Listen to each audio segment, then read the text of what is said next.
Sign me? Why?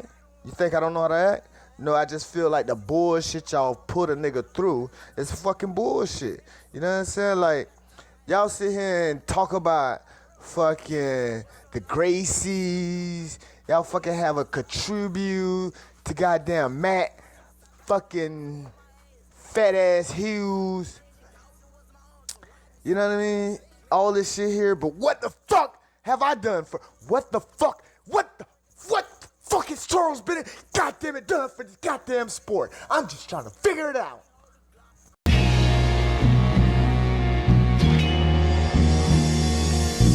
Back to the daily grind. Thanks for checking out the channel. Make sure to hit subscribe if you're new and hit thumbs up if you're not a baby back bagel biting bitch boy, cause you know what time it is. It's full time. MMA. And I'm about to react to Felony Charles Bennett's first video since his most recent fight versus Brock Weaver at Island Fights 46. You can go watch that full fight now on Fight Pass, the replay. It wasn't aired live, but it is now shown on Fight Pass. And I'm also going to link Felony Charles Bennett's YouTube page in the description. Make sure you go give him a subscribe, like his recent video, do whatever you need to do. I'm trying to help him get his subscribers up for sure, because YouTube just changed the policy to where if you don't have 1,000 subscribers, you pretty much can't get shit. And he's at 800. He's almost there. So I'm going to try and help get him there. And plus, y'all know I would like to do like maybe just a weekly call with Felony Charles Bennett. That'd be dope. I really think Felony Charles Bennett, if he had some sort of podcast, audio content, bro, it would be must hear. Whether he's talking about, he's got over 60 professional fights. He could be talking about, experiences before the fights, after the fights, leading up to the fights, talk about the fights, just any stuff on top of what's going on in MMA today. Like Felony Charles Bennett, I feel like could be the Joey Diaz of MMA. I listen to the Joey Diaz podcast, him and Lee Sayat, and I always thought about, I wish he would talk more MMA because I'm such an MMA fan. But it is what it is. Joey, he's not about to devote more time to if you know Joey Diaz, you know what it is. But with that being said, this could literally be the MMA version of the Joey Diaz podcast if Felony Charles Bennett had one. Now, I don't want to insert myself into the conversation, of course, but I do feel like I could help make that happen, which is maybe we could just start off doing a weekly call. Now, I know Felony Charles Bennett's time is worth money, even though I don't have a lot. So I reached out to him and maybe offered maybe $15. I'm not going to get into the logistics and shit because it is what it is. But in this video, Charles Bennett talks about how much he made for his last fight, $2,000 for his last fight. He's been fighting for a long time, and so he's toward the end of his career, but he's still got another fight already scheduled for Russia next month, I believe. But with all of that being said, that's just, getting into this video, a little bit of background. But Felony Charles Bennett does say some powerful shit in this video, and I felt like more people should hear it. So I'm going to introduce it to you guys, and then make sure if you enjoy it, go hit subscribe on his channel, which will be linked in the description. But let's get it started. Okay, bro. That's cool. It's a color man. It's a color man. We know worry. We know worry. We love you, bro, and always got people rooting for you. I wish. Before y'all are like, what the hell was he just? Somebody just said previously. I'm starting the video 9 minutes in, as you can see. This is where it really gets good. Even I watched the whole thing, but somebody just said if once he hits 1,000 subscribers, they'll donate. And he was like, he's like, all right, it's cool, man. No worries. You was in the UFC or Bellator. Hey, listen, man. I promise you guys, this year we're gonna blossom this year. Trust me, we're gonna blossom this year. And also, if you're wondering why his glasses are crooked like that, that is 100% intentional. I mean, it might be just him trying to showcase his acting skills or whatnot. But he does that leading up to the fight in his training camp. He was doing that. He did that on his walkout to the fight during it. You know what I'm saying? That is definitely intentional. It's just funny as fuck. That's what this dude is, a fucking character, bro. That's what we're gonna do this year. We're gonna blossom. So with that being said, we a lot of shit's gonna change this year, man. Felony versus CM Punk. I'm surprised Coker won't book you. I don't know what's going on with these guys. I think I'm a little bit outspoken, a little bit too outspoken, but I don't give a fuck. You know what I mean? That's why you see Yoel KO that guy last night. Hold up. Why does that, man? Why won't it let me fucking... Oh, okay. You are my inspiration to never give up. I know you will blossom this year. It's well deserved. Thanks, bro. Yes, Yoel in the KO. Hey man, this is what I be saying, man. I don't know if these guys be watching my fights or how this shit goes. But if you guys seen my fight Thursday night and look at the fight that Yoel just had the other night, I think I started throwing that double running hook Thursday night in my fight, and then I see URL do it. Man, I feel good. I feel blessed. Not only that though, you guys don't understand, man. These niggas missing weight. Before we get to the next part, what he just said about Yoel throwing that double running hook. Do I think Yoel Romero watched his most recent fight versus Brock Weaver in his training camp leading up to this fight and took what he did? No, not in this instance. But you have to imagine where Felony Charles Bennett's coming from. You cannot deny the fact that he's influenced the game, whether it's the backflips off the cage or even some of his fighting style. Felony Charles Bennett's been fighting MMA before a lot of us considered it an actual sport. Before I was even a casual fan 10 years ago, Felony Charles Bennett was helping this sport grow. One of the most, it's hard to find an entertaining personality in MMA today. He's been an entertaining personality like the Diaz brothers since back in the day. They didn't get their credit back in the day because they were against the grain, went against the company, you know what I'm saying? And they didn't have the fighter protections or whatever the other sports might have, or boxers and all of that stuff. So they didn't get the credit for it. They might have, got somewhat punished for going against the grain. But now that shit is cool. But you can't deny the fact that Felony Charles Bennett has influenced many fighters. So now that he's coming along, and he hasn't got the credit he's deserved. He's fucking, fighting to pay his rent. 60 fights in, not getting acknowledged really, and I don't know if he's blackballed by the industry or what's going on with that, or if it's because of, his personality. He's too much of like a wildcracker, a firecracker. He mentioned, he talks more about it in the future, but what I'm saying is, you know, if he watches a fight and sees something, he's like fucking paranoid at this point. You know what I'm saying? Like, is he taking that from me? That guy's flipping off the cage. That guy's doing this. I'm not getting the credit for anything. So shit, all of these guys, you know what I'm saying? But it is what it is. Do I think Yoel Romero watched his fight versus Brock Weaver? I don't know. He could have. Yoel Romero out of Miami. He's out of Miami. I don't think so though. But either way, that doesn't change the fact that I believe a lot of fighters have been influenced by Felony Charles Bennett, and he's done a lot for this sport that he doesn't get credit for, which is the case for a lot of fighters. But Felony Charles Bennett just seems like a guy that's really on the outside looking in and has probably influenced the sport more than a lot of guys, on top of super famous guy, entertaining personality, and he has just still a lot of potential outside of the octagon, in my opinion. So I'll continue because I'm telling you, drop some bombs on us, some motherfucking gems, if you will. I can't get into the UFC. Why I can't get into why I can't get into Bellator? These niggas are missing weight. All this fucking money these niggas is making, y'all niggas being outspoken is awesome, I know. But these niggas missing weight. So all this motherfucking money y'all fuck niggas. And real quick, y'all saw how fluent and coherent that was. Being outspoken is awesome. I know. A lot of this stuff is he's hyping it up. You know what I'm saying? A lot of that stuff is an act. The glasses sideways, that's a fucking, he's really a smart ass, cool ass dude. You know what I'm saying? But listen to what he's saying. I played it in the beginning because this is one of the most powerful fucking parts to me. Like when he's talking about Yoel missing weight because it was the main event of a pay-per-view, and it was on short notice or whatnot. But he's saying, look, I've did so much for this sport and I'm making weight. What the fuck is going on? Why can I not get signed? And I'm making this little money. Why am I in this situation? And these guys making all this money are missing weight. You have to understand where he's coming from. What the fuck is going on? You know what I'm saying? These niggas missing weight. I can't get into the UFC. Why I can't get into why I can't get into Bellator?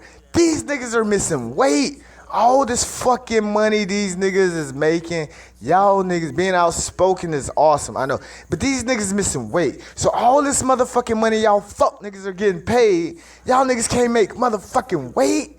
Nigga, listen. You know how much money I made this last fight? I made $2 grand my last fight. Thursday night, I made $2,000. My rent is $1,500.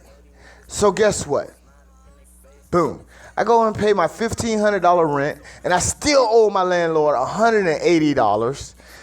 What? How did that happen? Because he pimped me for $100 today. I don't know what I was thinking, but he did. And then, not only that, my phone's still off. That's another $360 fucking bill. And y'all niggas can't make goddamn wait? Come on, man. Why don't you guys want to sign me? Why? You think I don't know how to act? No, I just feel like the bullshit y'all put a nigga through is fucking bullshit. You know what I'm saying? Like, y'all sit here and talk about fucking the Gracies. Y'all fucking have a contribute to goddamn Matt fucking fat ass Hughes. You know what I mean? All this shit here, but what the fuck have I done for? What the fuck? What the fuck is Charles Bennett goddamn it done for this goddamn sport? I'm just trying to figure it out. Don't mind me, I go through episodes. That was like the realest fucking part of this video. You know what I'm saying? I felt that shit through my soul. Crooked glasses and all. What the fuck has Charles Bennett done for this sport? You could feel, you know what I'm saying? You know, my bad, I just go through my episode, but that was the fucking realest part of yo, I mean, some people gotta get it, man. I get it. You know what I'm saying? And I'm telling you, I hope it works out. You know what I'm saying? Full-time family, we might have to start hitting him up on his live YouTubes again. Hey, once a week, maybe twice a week. We need to get in a Skype call. Fuck it, it is what it is. But let's continue. I'm not going to pause it too much because I don't want this video to be too long, you know, because I'm showing you like, what, 9 minutes of this video, and me reacting to it might double that. So I hope you're enjoying it, and make sure you hit subscribe on his YouTube channel if you do. See how Seagal is better than all? Still off. That's another $360 fucking bill. And y'all niggas can't make goddamn wait? Come on. You guys want to sign me? Why? You think I don't know how to act? No, I just feel Hey, this is the realest part of the video. like the bullshit y'all put a nigga through is fucking bullshit. You know what I'm saying? Like, y'all sit here and talk about fucking the Gracies. Y'all fucking have a And not this part. I'm talking about where he gets real. Whenever he says, you know, the fat ass Matt Hughes part and the Gracies, you know, Matt Hughes, a lot of us know. I don't even know if Felony Charles Bennett knows. Matt Hughes recently had that train accident. You know, we don't know the details going into it, but he recovered, miraculous comeback, and so that's why he got a tribute. You know what I'm saying? He was in a severe train accident in his truck. I don't know if Felony Bennett knew that, but he's just saying he's seeing these great, you know, the Gracies, of course, have done more for the sport, I would say, than Felony Charles Bennett. That's fair to say. You know what I'm saying? And it might not be, well, it is. You know, the UFC won. Yeah, that's not even arguable. But what I'm saying is, he sees all these tributes for people, and he's not even getting acknowledged. He feels like, yeah, now maybe he'll go into the Hall of Fame someday, but as of right now, he's just a fucking struggling legend. So that's where this fucking animosity comes from. tribute to goddamn Matt fucking. This is like the definition of a living legend. You know what I'm saying? And you can talk about the status of a legend. You know, I'm not talking about just his fight record, clearly, but the fight record isn't what makes you a legend. You know, the person, your personality on top of your fights. People always want to see this dude's fights. He's on like a 5 or 6 fight losing streak at the moment, and I can't wait to see his next fucking fight. The whole reason I was gonna watch the entire Roy Jones fight card just to see this fight, not because of his record, but because he's a legend to the sport, and he has been for a long time now. So this is, to me, a living fucking legend, and he's venting his frustrations. Some people don't get recognized as a legend until after they're dead, but you know what I'm saying? And I don't think that'll be the case for Charles Bennett, because people there's some people that do recognize it, but he's not getting the shine yet.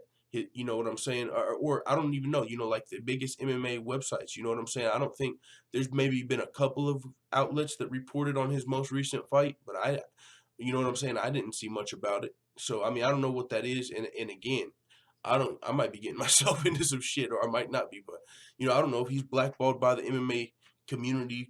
Back in the Vanderlei, with him and the Vanderlei backstage situation, some people say, they were pissed off that he knocked Vanderlei out right before he walked out to his fight. So he got blackballed after that. Some people say it might be because he has felonies, but I'm sure he's not the only fucking fighter with felonies. And you know what I'm saying? So I don't know what it is, but I feel like even with all of that to the side, he doesn't need the MMA world. You know what I'm saying? You can do it independently through YouTube and shit. He can probably be making $2,000 a month off of YouTube in a year, and he wouldn't have to be fighting 5 times a fucking year, 6 times a year to pay his rent. He could just, you know what I'm saying, do a podcast. It don't even have to blow up. It can just be fucking subpar or decent, and he'll at least be able to pay his rent. And I think that's fucking very reasonable. I don't think that's too much to ask. And if I could be a part of it, it would be fucking insane. But even if not, I'd like to help it. Fuck it. Fat ass Hughes. You know what I mean? All this shit here, but what the fuck have I done for? What the fuck is Charles Bennett goddamn it done for this goddamn sport? I'm just trying to figure it out. Don't mind me, I go through episodes. See, Seagal is better than all the Gracies combined. Let's see. Fuck the judges. There's about 5 more minutes I wanted to show you guys, but I realized we're already 15 minutes in, so you can watch the full video on his channel. But he goes and he calls out Rampage, who wasn't able to help him out one time when he needed the help. I would like to. That's one thing I would like to talk to Felony Bennett about, because Rampage doesn't seem like a person that's just balling out of control. He seemed like he was going through his own situation, boy, before he finally got that fight versus Rampage and his new contract. I mean, versus Chael Sonnen and stuff. His new Bellator contract. Rampage didn't seem like he was doing too good. So maybe Rampage wasn't in a situation to be able to help Felony Charles Bennett. He said, he wanted Rampage to help him, in the acting. Rampage ain't just out here act. You know what I'm saying? He don't have a million roles. He was in the A-teams and shit, but he ain't just got pool in Hollywood like that. He ain't out here in movies every other fucking year. So Rampage might have not been in a position to be able to help Felony Charles Bennett. He did shout out Chael Sonnen and say, he did actually hook me up. I told him I needed $1,000 to pay my rent. Rent was due. Chael Sonnen, I gave, he paid that. I think that's when he did the interview with the Chael Sonnen podcast. But with that being said, man, I think I've shown you guys enough on this video. It's a 30-minute video. I watched the whole thing. It's a fun, entertaining video. I'll leave the channel in the comments, the Felony Charles Bennett's YouTube channel. Make sure to follow him on Instagram. I know a lot of you don't use social media because you motherfuckers, only about 100 of you follow me on there so far. But YouTube, make sure you go give him a subscribe. It would be much appreciated for me and the full-time family. And hopefully we can get another interview with Felony Charles Bennett sometime soon. I would fucking, me, me, of course I would love it. And I really think we could do something, you know what I'm saying? It could be big. And just with some of the stuff he talks about, there's so much things you could pull from this, and just, like if somebody wanted to like clip it up, and it was just super appealing, entertaining shit.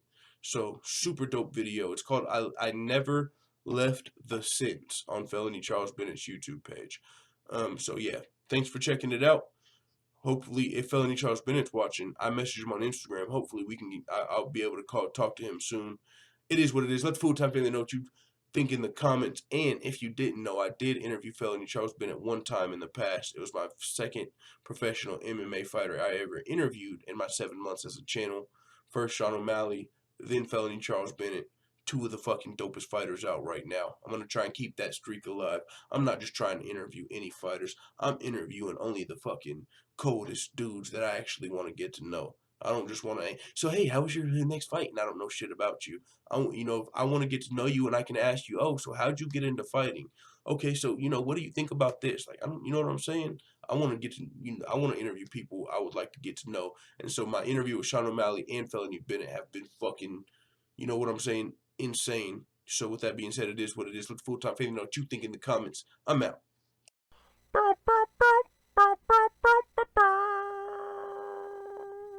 Da da da da da. It's the motherfucking D-O-double-G.